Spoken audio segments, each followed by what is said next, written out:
बिस्मिल्लाहिर्रहमानिर्रहीम नहमदुहु व नुसल्ली अला रसूलिहिल करीम अम्मा बाद फ़अऊज़ु बिल्लाहि मिनश शैतानिर रजीम बिस्मिल्लाहिर्रहमानिर्रहीम।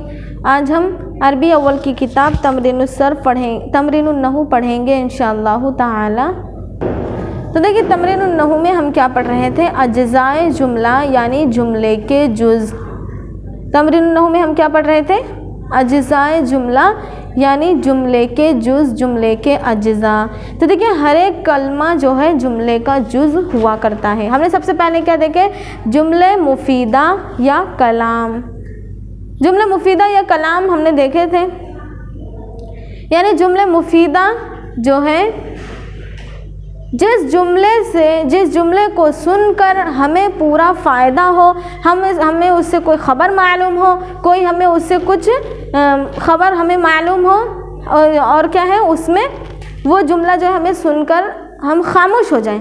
जुमला जो है हम सुनकर खामोश हो जाए, हमारे दिल में कोई उसके अलावा सवाल ना पैदा हो, उस जुमले को जुमले मुफीदा या जुमले कलाम कहते हैं। देखिए जिस तरकीब से पूरी बात समझ में आ जाए उसे जुमले मुफीदा या कलाम कहते हैं। जिस मुरक्कब से, जिस जुमले की तरकीब से पूरी मुकम्मल बात समझ में आ जाए उसे जुमले मुफीदा या जुमले कलाम कहते हैं। और दूसरी चीज़ देखिए, जुमले मुफीदा जो है दो कलमों से बनता है, उस दो कलमे या उससे ज़्यादा से बनता है। और देखिए दो कलमों से बनता है और एक कलमे से जुमले मुफीदा नहीं बन सकता, क्योंकि देखिए जुमले मुफीदा को हम कलाम भी कहते हैं, और कलाम यानी बातचीत। तो देखिए हम बातचीत जो है एक कलमे से कर सकते हैं क्या, एक लफ्ज़ से हम कर सकते हैं क्या, नहीं, बल्कि हमें दो कलमे या उससे ज़्यादा कलमे की ज़रूरत होगी बातचीत करने के लिए। तो देखिए जुमले मुफीदा दो कलमों यानी उससे ज़्यादा से बनता है या उससे ज़्यादा से बनता है, और हर एक लफ्ज़ जो है जुमले का जुज़ कहलाता है। हर एक लफ्ज़ जो है जुमले का जुज़ कहलाता है। तो वही हम अज्ज़ाए जुमला देख रहे थे ना, जुमले के जुज़। तो देखिए हमने इसमें देखे थे कि जुमले के जुज़ हर एक कलमा जो है जुमले का जुज़ कहलाता है। तो देखिए हमने यहाँ पर देखे थे मा ज़बहा इब्राहीमु इस्माइला, हम यहाँ से लेकर यहाँ तक पूरा देख चुके थे, हमने उसकी क्या है तर्जुमा किए थे। और देखिए यहाँ पर एक मुरक्कब में एक तरकीब में जितने भी कलमे आए हैं तो हर एक कलमा जो है जुमले का जुज़ कहलाएगा, अज्ज़ाए जुमला कहलाएगा। तो देखिए हमने देखे थे कि जो है इस्म और फ़ेल, तो देखिए वो ऐसे अल्फाज जो अशख़ास को बतलाएं, ऐसे अल्फाज जो है जो अशख़ास को ज़ाहिर करें, अशख़ास को बतलाए, वो क्या है इस्म कहलाएंगे। आदमियों पर बोले जाए वो इस्म कहलाएंगे। और दूसरा जो जानवरों के लिए, जानवरों को बोला जाए वो इस्म कहलाएंगे। और तीसरा जो है जमादात वग़ैरह, नबातात या जमादात के नाम को देखिए सबसे पहले इस्म जो है किसे कहते हैं, हर वो लफ्ज़ जो किसी इंसान या हैवान या नबातात या जमादात का नाम हो वो इस्म कहलाएगा।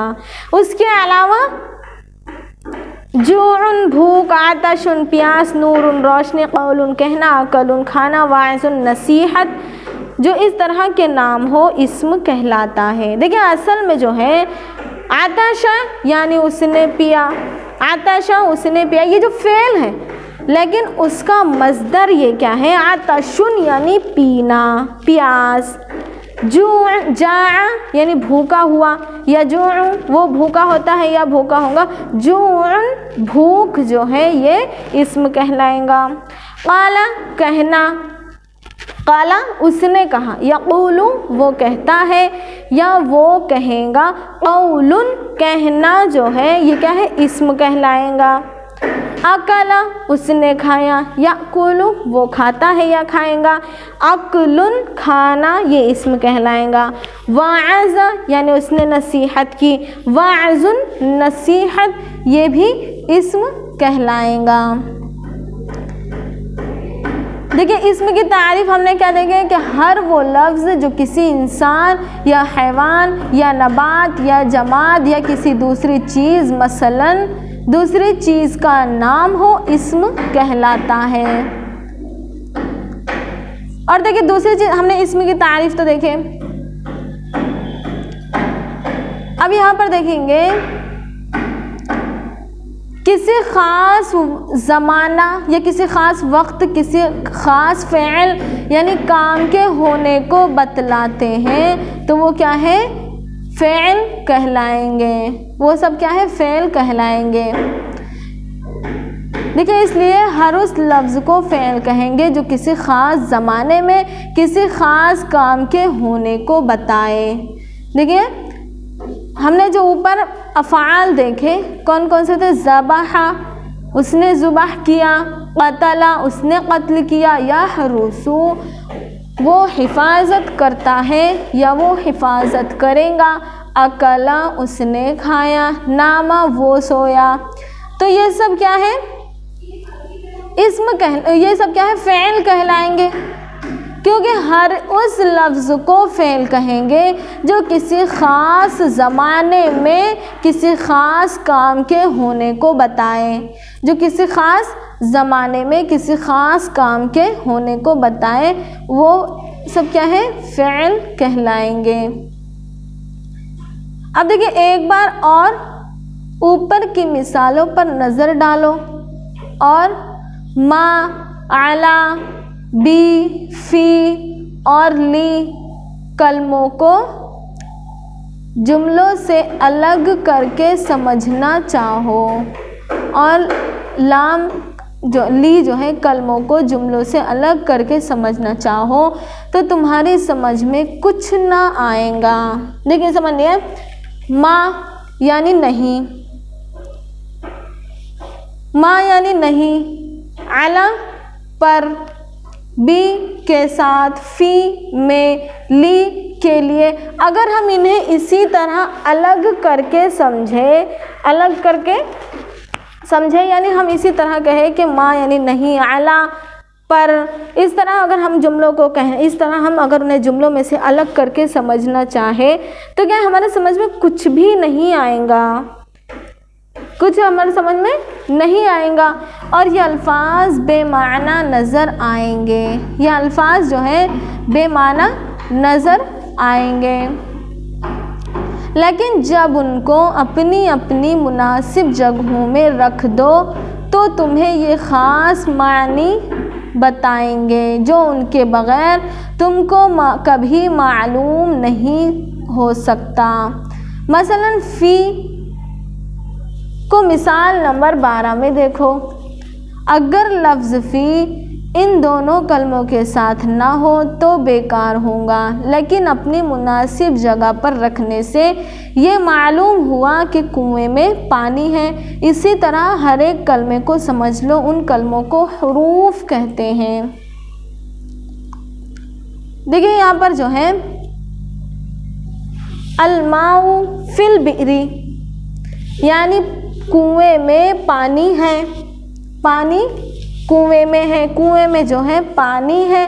अगर हम यहाँ से फ़ी को हटा देंगे, अलमाउ अलबिरू, इससे हमें कुछ समझ में नहीं आएगा, यानी पानी और कुआं इससे हमें कोई बात समझ में नहीं आ रही है। लेकिन जब हम इनके दरमियान में फ़ी को रख देंगे, फ़ी इनके दरमियान में हम रख देंगे तो हमें एक बात मालूम होगी, एक ख़बर मालूम होगा कि जो है कुएं में पानी है।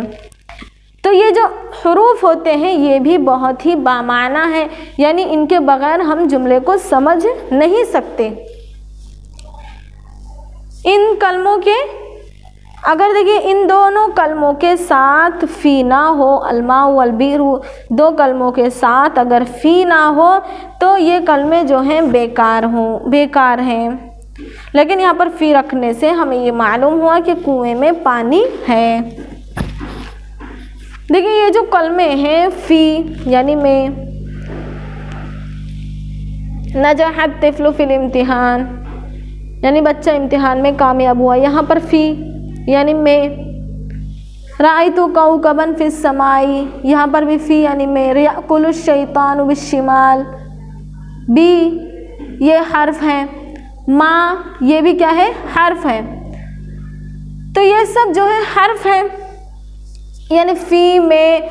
अगर हम इनको कलमों से अलहदा कर दें, कलमों से अलग कर दें, कलमों से जुदा कर दें, तो हमें बात बिल्कुल समझ में नहीं आएंगी कि क्या कहना चाह रहे हैं। फ़ी यानी में, अगर हम सिर्फ पूरे जुमले छोड़कर इतना ही कहें फ़ी में, फ़ी में, फ़ी में, तो हमें कुछ जुमला जो है, कुछ बात हमारी समझ में नहीं आएंगी। ली यानी के लिए, बी यानी से, बी यानी से के साथ, माँ यानी नहीं। अगर हम सिर्फ इतना ही कहते रहें तो हमारी कुछ समझ में नहीं आएगा कि हमसे सामने वाला क्या कहना चाहता है, या ये जो है हमें बिल्कुल ही बेकार मालूम होंगे। ये सब क्या है, अगर हम इन्हें अलग करके समझना चाहें तो हमारी कुछ समझ में नहीं आएगा, और ये अल्फाज जो हैं बेमाना नज़र आएंगे, यानी इन अल्फाजों के कोई माना नहीं है। ये अल्फाज जो है बेकार नज़र आएंगे, बेमाना नज़र आएंगे। लेकिन जब इनको अपनी अपनी मुनासिब जगहों पर रख दिया जाए तो क्या होगा, तो ये ख़ास माना बताएंगे जो इनके बग़ैर हम कभी मालूम नहीं कर सकते। जैसे अलमाऊ फिल बिर की मिसाल हम देख चुके हैं कि कुएं में पानी है। तो देखिए अगर हम में ये जो फ़ी है, ये जो हमें अभी तक जो इनसे अलग कर दिया जाए, ये बिल्कुल बेमाना नज़र आएगा। अगर हम सिर्फ फ़ी कहें तो ये एकदम बेमाना नज़र आएगा कि फ़ी यानी में, फ़ी यानी में। अगर हम इससे हमें कुछ समझ में नहीं आएगा। लेकिन हम जब इनके दरमियान में फ़ी को रख देंगे तो हमें ख़ास बात समझ में आएगी, पानी में, कुएं में पानी है। अब देखिए हम अगर फ़ी को हटा देते हैं, अलमाऊ अलबिरू यानी कुआं, पानी, कुआं और पानी से हमें कुछ समझ में नहीं आ रहा है। अब देखिए ये जो कलमे हैं अलमाऊ अलबिरू, ये क्या है, इस्म है, और ये जो कलमे हैं दो कलमे, तो इनमें अगर फ़ी मौजूद ना हो तो भी ये दोनों कलमे बेकार हैं। ये कलमे क्या है, बेकार हैं, इनसे इन कलमों के कोई मतलब नहीं है। अब जब इनमें फ़ी जो है इनके दरमियान में आ जाएगा तो ही ये कलमे भी कारामद होंगे। इन कलमों के साथ ना हो तो ये फ़ी, अगर इन कलमों के साथ ना हो तो ये क्या होंगे, ये कलमे भी बेकार होंगे। लेकिन जब अपनी मुनासिब जगह पर रख देने से मालूम हो जाएगा कि कुएं में पानी है। इसी तरह यहाँ पर नजहत तिफलु फिल इम्तिहान यानी बच्चा कामयाब हुआ इम्तिहान में। अब देखिए नजहत तिफलुल इम्तिहान यानी बच्चा इम्तिहान कामयाब हुआ। अब यहाँ ये जुमला जो है बिल्कुल अधूरा लग रहा है। ये जुमला जो है हमें इस जुमले से कुछ समझ में नहीं आ रहा है, बिल्कुल अधूरा लग रहा है। अब हम यहाँ पर अगर फ़ी दाखिल कर देंगे यानी बच्चा इम्तिहान में कामयाब हुआ, तो हमारी ये बात समझ में आएंगी कि बच्चा जो है इम्तिहान में कामयाब हुआ, हमें ख़बर मालूम होंगी। हम इस बात को सुनकर खामोश हो जाएंगे, हमारे दिल में और कोई सवाल पैदा नहीं होगा। तो देखिए ये जो फ़ी है, ये फ़ी इनके ये जो है अलग कर दिया जाए तो बिल्कुल बेमाना नज़र आते। लेकिन अगर ये जुमले में ना हो तो जुमले कलमे भी बेमाना नज़र आएंगे, और अगर ये जुमले में दाखिल कर दिया जाए तो ये सब अपनी अपनी मुनासिब जगह पर अगर उन्हें रख दिया जाए तो वो पूरा जुमला जो है बामाना नज़र आएगा, यानी पूरा जुमले का मतलब हमारे समझ में आ जाएगा। रअयतु कौकबन फिस समाई, मैंने आसमान में सितारे को देखा, मैंने आसमान में सितारे को देखा। अब देखिए मैंने सितारा देखा आसमान, अगर हम फ़ी हटा देंगे तो क्या तर्जुमा होगा, मैंने सितारा देखा आसमान। तो देखिए ये जो है जुमला अधूरा है, अधूरा सा लग रहा है हमारे समझ में। मतलब इसमें हमारे को ये बात जो है अधूरी मालूम हो रही है, हमें कुछ इससे समझ में नहीं आ रहा है। जब हम इनके दरमियान में फ़ी को रख देंगे तो ये क्या है, क्या हो जाएगा, जुमला बिल्कुल समझ में आ जाएगा। राइतु कौकबन फिस समाई यानी मैंने आसमान में सितारे को देखा। याकुलु शैतानु बिश्शिमाल यानी शैतान खाता है बाएं हाथ से, बी यानी से, बाएं हाथ से। तो ये बी के लगने की वजह से भी हमारे समझ में आ रहा है। नामल वलदु अलल फिराशी, यानी बच्चा जो है बिस्तर पर सोया। मा ज़बह इब्राहीम इस्माइला, यानी इब्राहीम अलैहिस्सलाम ने इस्माइल अलैहिस्सलाम को ज़ुबह नहीं किया। तो देखिए ये सब जो हैं हुरूफ कहलाते हैं। फ़ी, अला, बी, ली, मा, ये सब क्या हुरूफ कहलाते हैं। आज का ये सबक हमारा यहीं पर मुकम्मल होता है। वाखिरु दावाना अनिल हम्दुलिल्लाहि रब्बिल आलमीन।